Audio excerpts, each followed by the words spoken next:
What up guys, Sumel983 here bringing us another album review, and this time we've got some really toxic death metal for you to check out. Surprise, surprise, you should know straight away who it is by now. But I'm going to be reviewing the new album from the band Cytotoxin entitled Nuklearth. This is out now via Unique Records. Now, if you're not too familiar with Cytotoxin, they're a 5-piece technical, brutal death metal band hailing from Germany, and I first got introduced to this band quite a while back with their debut album Plutonian Shore, and ever since I first got introduced to the band back then, I've grown accustomed to them. I think they're one of the best brutal death metal bands in existence at the moment, and one of the best generally one of the best death metal bands going today, let's be real here. In particularly with their third album and their last album, Gamageddon, it made me honourable mentions of 2017 when it came out, but honestly, like I said in my Super Metal recommendations, my honourable mentions of 2017, I wish I'd put that in my top albums for that year, because it has grown to become one of my all-time favourite death metal records. It is flawless from beginning to end. It has the riffs, it has the technicality, it has the intensity, it has the speed. It's got it all when it comes to brutal technical death metal. You know, you just need to hear and make sure you do so if you haven't already. So as you can kind of guess, I was expecting big things with this new album, and now arrive at 2020 with a new album entitled Nuklearth. So yeah, it's 11 tracks and runs around 44 minutes in length, and honestly, I think this album is just as good as Gamageddon in its delivery, but it takes on board a few new touches to their overall chaotic and just intense sound that they've already had, because I feel like on Gamageddon and their previous album before that, Radiophobia, the technical parts were blistering and full of carnage when you listen to it. It was just chaotic and just, it felt like radiation pouring into your ears when you listen to that stuff. Whereas this album, it definitely has that sort of chaotic feel to it, but this one definitely feels a little bit more of a straight up death metal sort of feel to it, rather than it being like, it's got some blisteringly fast bits scattered throughout this album, but I feel like this one's a little bit more homed in. And the one thing I've always loved about Cytotoxin is their overall technical abilities, because they don't write very fast technical bits just to like show off, like, you know, as I call it, brain drill syndrome. You know, they don't do it for that sort of thing. They do it for flavour. They add it to add to the track, and because it sounds fucking good, and especially on the last two, it sounded fucking amazing. So they brought that recipe onto this album and just homed it in, made it sound a little bit more dynamic in its approach, but it definitely feels a lot more accessible to listen to, so it feels like they're sort of homing their sound, because this one definitely has, in my opinion, it definitely has the blistering heaviness, and it's brutal and all that, but it just feels like the best entry point sort of album for the band, if you ask me. And then as you work your way back through the discography, it gets more and more chaotic and a bit more intense, should we just say. But that doesn't mean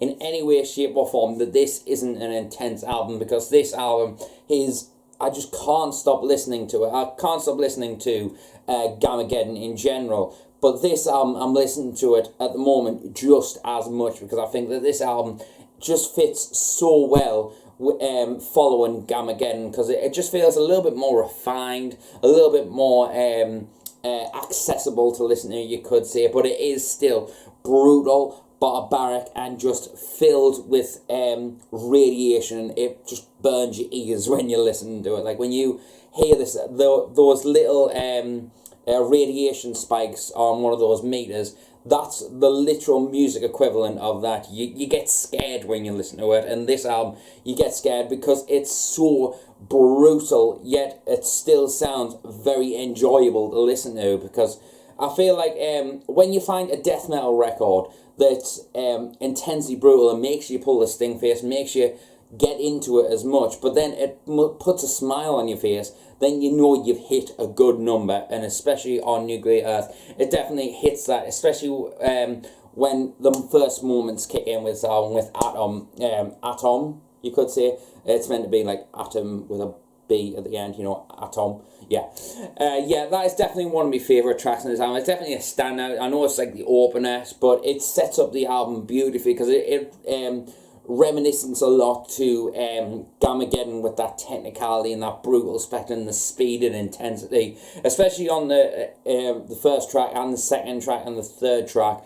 And then on the fourth track, which is probably one of my favourite songs on this album, another one of my favourite tracks here, is Dominus, which, oh my god, when those triplets come in, oh, it makes you want to headbang. If you don't headbang when you listen to this album, there is something wrong here, because I feel like this is definitely one of the most headbangable tech death albums I have ever heard. It's just so pummeling, it takes over you and just makes you want to headbang and just pull the stink face. It's absolutely fantastic if you ask me.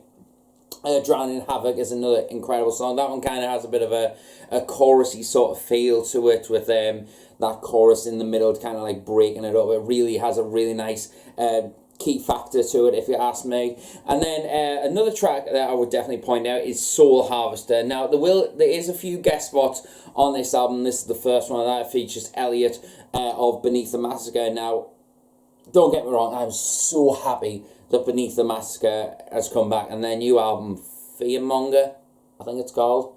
Yeah, what an intense that album is. But anyway, his vocal delivery along with Grimo is just coming together, just an oozing out of brutality and intensity. It's just sickening to listen to. I absolutely love it, but it's going to get even more sickening in a little bit. Then that flows into Coast of Lies, another great song on this album. And then we get to my personal favourite song, and there may be a reason behind this, but we'll get to that in a second, and that is Quarantine Fortress, which features Ben Dewar of Shadow of Intent. Now, personally, when they announced that guest spot, I was very fucking surprised. I was like, wait a minute, a deathcore vocalist laying down on a death metal record? This could get interesting, because personally I've been loving Shadow of Intent over the past couple of months, like pretty much ever since lockdown, but I've always enjoyed them. But anyway, I've just been really listening to him a lot lately. So when he was announced that he was doing a guest spot on this album, I was really surprised.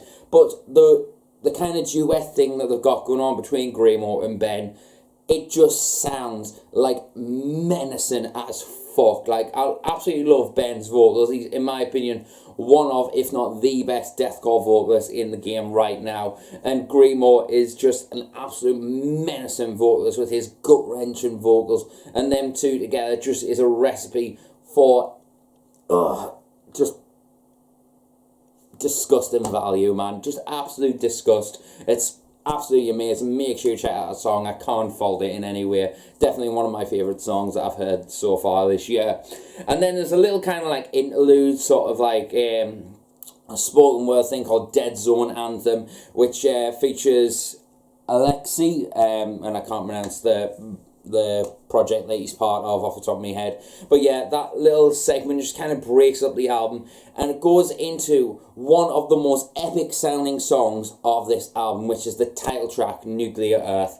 And man, that is a more majestic, powerful, and just overall a different vibe for Cytotoxin. I really enjoyed it, and it really stuck out when I was first listening to this album. When I got the promo from Unique Leader Records, I was like, am I listening to the same fucking album here? Because it really didn't feel like Cytotoxin, but it worked so well for them, and it kind of makes the album kind of feel like a story in an essence, and the pacing and the progression of the album just feels a lot more refined than it was on Gamageddon. And I love Gamageddon, but this, just the progression of this album is something to behold, man.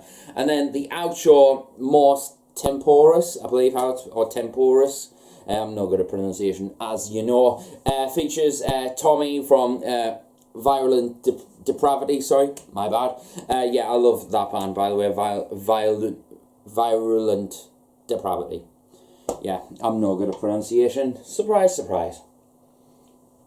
But yeah, that features a like piano piece on there as like an outro, a conclusion of the album, and it really brings you back a little bit and make you think. When you're listening to that kind of outro, you're thinking, what the hell have I just listened to? Because in my opinion, it's absolutely incredible from beginning to end, but that conclusion just was this. Those three the like interlude sort of spoken word thing on Dead Zone Anthem into Nuklearth into Mors Temporis just feels like the perfect conclusion. It might show what's happening next for Cytotoxin. Are they going to go for a more epic sort of atmosphere, or are they going to go a bit more still go with the chaoticness like they did on Gamageddon, for example? We'll see what happens, but in my opinion, from the musicianship on this album, the drums are absolutely incredible. It's definitely worth mentioning. The drums, absolutely incredible. They're not as over the top as they were on, for example, Radiophobia. I feel like they definitely refined it a little bit on Gamageddon, make it a bit more tasteful, whereas this album, they're going a little bit more refined. I'm seeing that a lot, but they are streamlining their sound, you could say, with the drum work, but there is some like really technical blistering parts on there for good measure, just to remind you that it is fucking Cytotoxin, and it is still technical, brutal, and it's death metal, so don't let up, because this album will crush it in the drums department. And I absolutely love the guitar work on this album, because it's very tasteful, it's very melodic sounding in its delivery, because there is still riffs that definitely sing out there. There's riffs that make you want to headbang, so it's got a lot going for it. It's not just another run-of-the-mill tech death fan. Oh yeah, they can play 1,000,000 miles an hour. You know, it's not one of that. Cytotoxin are definitely one of the best in the genre, if ask me. Like in death metal, brutal death metal, technical death metal, any one of those three, you want whatever you want to fucking pigeonhole them into. This definitely refines the sound, and I think Cytotoxin have definitely done a number on this album. And Greenwall, on top of that, bringing the absolute menacing, gut-wrenching vocals that he does. It's just retching from his throat, man, and you can just feel the bowels of those guttural vocals just oozing out of his conscience, and it just sounds absolutely fucking incredible. And I hope that they continue with this Chernobyl themed death metal, because like I don't want to see them like oh, let's talk about something else on the next one, because I feel like it makes them stand out, because I think Chernobyl is a fascinating you know, feat at the moment, you could say. Well, not feat, a fascinating thing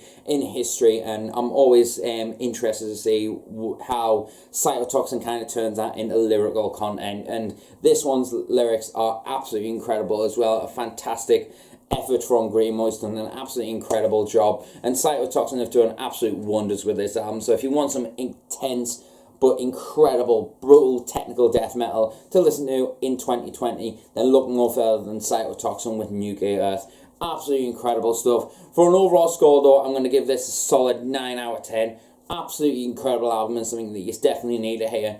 There'll be links down below of where you can check out this album, because Uniquely have got it on their YouTube channel in full, and I'll leave some tracks down there as well if you just want to check out a track or two, and all the links to their Facebook and all that. So for an overall score, as I said, I'm going to give this a solid 9 out of 10. But yeah, I'll see you until the next video, and remember, stay metal, and I'll see you later.